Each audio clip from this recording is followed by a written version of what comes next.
Ce programme est déconseillé aux moins de 12 ans.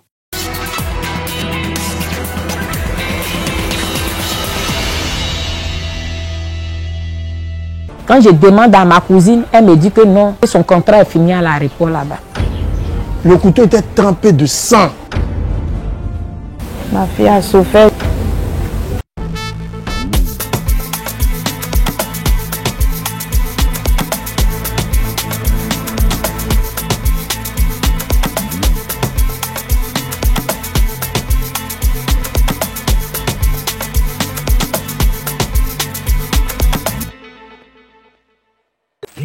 Prêt à vibrer autour de votre programme, OneXBet vous met dans le jeu. Réveil brutal, matin d'horreur à Port-Bouët. Ce lundi 8 septembre 2025, la Côte d'Ivoire découvre bouleversée les images insoutenables d'un drame conjugal d'une rare violence. Grace, 37 ans, élève infirmière et mère de 2 enfants, a été poignardée à mort par son compagnon, Fabrice, 39 ans, agent de piste à l'aéroport.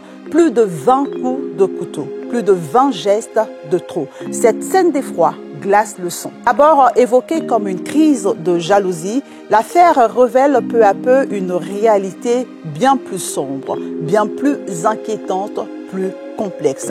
La violence a pris la place lentement de l'amour au sein de cette famille. Ce soir, Focus Faits divers revient sur ce féminicide qui bouleverse les cœurs, interroge les consciences et met une fois encore en lumière les ravages du silence et la violence au sein du couple.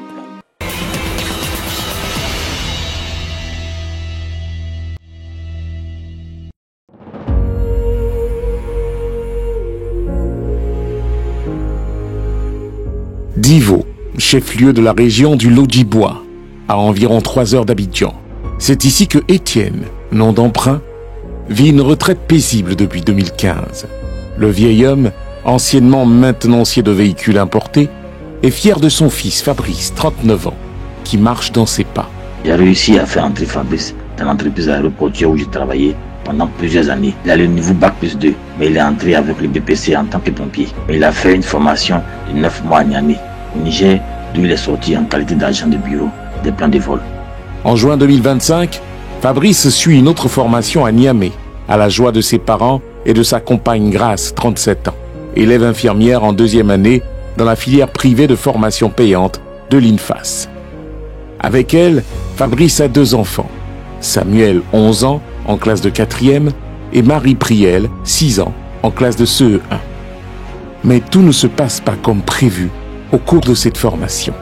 Une semaine après, il m'a appelé pour me dire qu'il est menacé, qu'il y a une voiture noire qui le suit là-bas, dans les rues de Niamey. Il ne voulait pas entrer en classe. Il dit que s'il entre en classe, ceux qui le suivent vont l'attraper. Mais quand on l'échange au téléphone, il a peur que les gens l'entendent. Il a échangé avec son ami qui était avec lui en formation là-bas. Il m'a fait savoir que le cas de mon fils est grave. De retour à Abidjan, Fabrice est suspendu par sa direction qui a eu écho de son état de santé.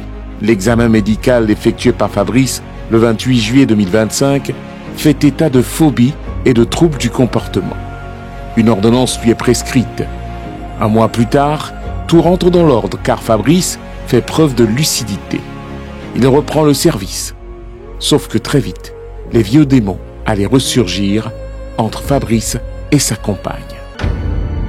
Il a tapé souvent parce qu'avant il partait boire et puis maman n'aimait pas. Je lui disais à chaque fois qu'il a qu'à arrêter mais il ne coupe pas. Et puis à chaque fois qu'il s'en boit, sa couleur monte. Cette fois-ci, les troubles du comportement de Fabrice semblent avoir décuplé en lui la phobie de l'infidélité de sa compagne. Du reste, c'est un homme très casanier. Les 10 années de vie commune du couple étaient rythmées de scènes de jalousie d'un homme apparemment possessif. Mais ces déboires conjugaux, les parents de Grace les sauront que lorsqu'il sera trop tard. Pour dire que ta femme te trompe. En réalité, il n'a jamais vu la femme le tromper. Voilà. Il n'a pas attrapé sa femme avec quelqu'un. Mais de sa propre bouche, il a dit que non, c'est quelqu'un qui a écrit un message anonyme. Il y a longtemps, il recevait ces messages anonymes là. Il lui disait que ta femme te trompe avec quelqu'un. Elle a eu un travail à l'aéroport. Quand tu es là-bas, tu es dans une équipe. Le superviseur, c'est un garçon. Quand le monsieur appelle, il la menace. Il est parti même sur son travail là-bas pour aller la menacer. Elle a perdu son emploi. Quand je demande à ma cousine, elle me dit que non, que son contrat est fini à l'aéroport là-bas. On apprend encore qu'il a déchiré son diplôme. Tout son diplôme a été déchiré par la suite. Elle n'a pas parlé de ça. Il est même parti sur son lieu de service, aller menacer un infirmier pour dire que cet infirmier-là sort avec ma cousine. Il y a une de ses collègues qui est sortie à notre grand surprise pour dire que quand il est parti avec un pistolet. Sous son toit familial, l'étau se resserre autour de Grace sous l'emprise d'un conjoint au comportement perturbé. Avait-elle connaissance de son état de santé? Difficile de le savoir. Mais le mal est profond et la situation atteint le point de non-retour. Samedi 6 septembre 2025, Fabrice, dont l'âme est plus que jamais noircie par des idées lugubres, met en place un plan diabolique. Donc il dit ça à l'abattoir, à Port-Bouilly, il a acheté un couteau. Il a acheté le couteau le samedi, il a aiguisé le couteau le dimanche. Lundi 8 septembre 2025, Fabrice, qui ne travaille certainement pas ce jour, se pointe à la maison à 11h. Depuis sa chambre, il appelle Marthe, la fille de ménage, pour raviver ses soupçons d'infidélité vis-à-vis de son épouse.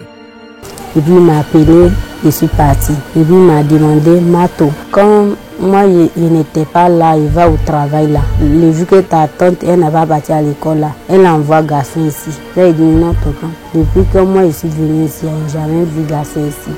Il dit, Mato, il faut me dire la vérité. Là il dit, tonton, depuis que moi je suis venu ici, je n'ai jamais vu tonton, il envoie garçon ici.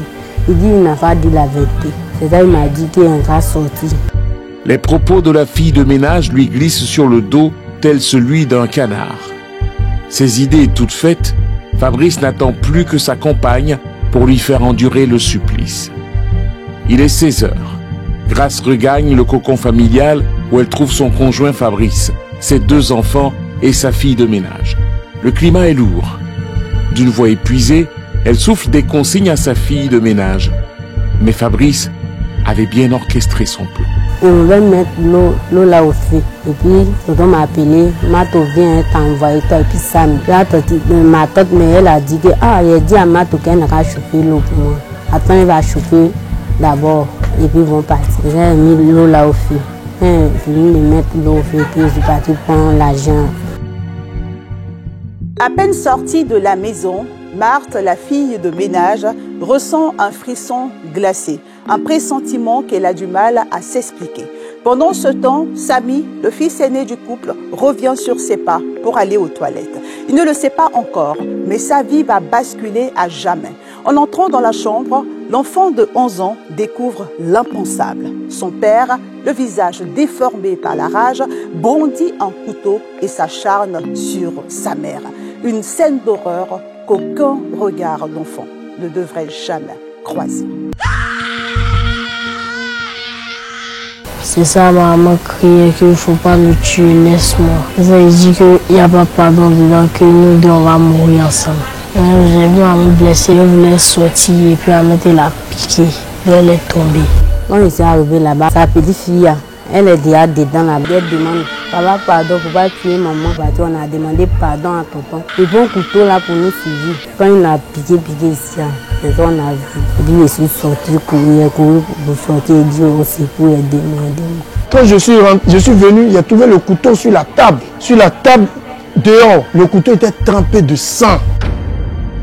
Je rentre par la porte de la chambre, je vois ma soeur couchée. Elle est couchée trempée de sang, de la tête jusqu'aux pieds. Le visage est piqué, a été piqué. La poitrine a été poignardée, même vraiment à plusieurs coups de couteau. Le dos, je regarde encore à côté d'elle, un tas de sang, c'est-à-dire des cailloux de sang réunis ensemble et des chiffons remplis de sang. Mon épouse est allée à Port-Bouilly dans le cadre d'une activité de son église. Elle m'appelle en pleurs et dit Fabrice nous a tués. Fabrice nous a tués. Quand j'ai eu toutes les informations et les images de l'horreur, j'ai passé la nuit la plus longue de ma vie. La vue de cette terreur glace le sang. Ce n'est plus un domicile familial, mais un champ de guerre. L'ambiance est électrique. Pendant ce temps, Fabrice, le criminel présumé, se rend à pied au commissariat, nu tel un ver de terre, le corps couvert de sang, se vantant de son acte. Peut-être qu'ils l'ont agressé, on ne sait jamais. Donc on est allé vers lui, on l'a conduit dans le commissariat du 3e. Arrivé là-bas, il a eu à s'expliquer. Il dit qu'il est venu se rendre parce qu'il a poignardé sa femme. Quand il a fini, il a pris la voie, il dit qu'il partait se suicider dans la mer. Il était nu. Donc les gens du quartier et puis les policiers couraient après lui. Quand ils l'ont attrapé, on l'a envoyé à l'hôpital. Appelés d'urgence, les pompiers débarquent au commissariat du 33e arrondissement, au chevet de Fabrice qu'ils prennent en charge. Là, ils apprennent qu'il a poignardé sa compagne. Lorsque les pompiers arrivent au domicile du couple, c'est trop tard. Grace a rendu son dernier souffle depuis 17 heures. Très vite, cette affaire atroce devient virale. Les images de l'horreur diffusées en ligne par les badauds alimentent les conversations les plus folles au bord de la lagune ébriée, enfonçant le couteau dans une plaie encore ouverte pour cette famille endeuillée. Et c'était à l'INFAS privée qu'elle était. Elle a fait 2 ans. C'était sa dernière année qu'elle devait faire à l'INFAS. Mais les gens disent sur les réseaux sociaux que c'est lui, c'est le monsieur qui a payé son concours. Non, ce n'est pas vrai. C'est la famille qui s'est occupée de ses études jusqu'à aujourd'hui. Seigneur, c'est comme ça que quelqu'un est venu découper ma fille pour l'achever, tuer mon enfant. Ma fille a souffert jusqu'à, elle n'a même pas pu goûter 5 francs de son effort. Fabrice, je te dis merci, je te dis merci pour ta mission que tu accomplis. Je vends des galettes pour pouvoir payer ma maison, mes factures. Donc je vais rester comme ça. Le traumatisme est énorme pour tous ces témoins de ces atrocités. Hantés par cette blessure psychique, ils restent tourmentés. Le traumatisme des enfants, vraiment, c'est pénible. Parce que la petite, même, elle n'arrive même pas à dormir. Quand elle dort, elle nous serre comme ça. Elle nous attrape. Une fois qu'elle ferme ses yeux, elle se saute sur elle. Elle se réveille. Il y a quoi? Non, il n'y a rien, il n'y a pas sommeil. Il y a quoi? Il n'y a pas sommeil. La petite fait pitié. Le petit même, il passe toute sa journée à pleurer. On est obligé de rester à côté de lui parce qu'on ne peut pas le laisser. En tout cas, les enfants font pitié. Il a tué ma soeur. Que la justice se fasse. Celui-là, il doit mourir en prison. Il doit rester en prison toute sa vie. Et même qui avait 2 enfants avec une femme, tu es resté avec elle plus de 10 ans. Et tu l'as tué à plusieurs coups de couteau. Cruelle et sans répit, la vie l'est pour la famille de Grace. Rien ne peut désormais effacer l'ombre laissée par son absence. Un silence lourd qui ne serait jamais vraiment rompu, même par l'interpellation de Fabrice, le criminel présumé, par les forces de l'ordre.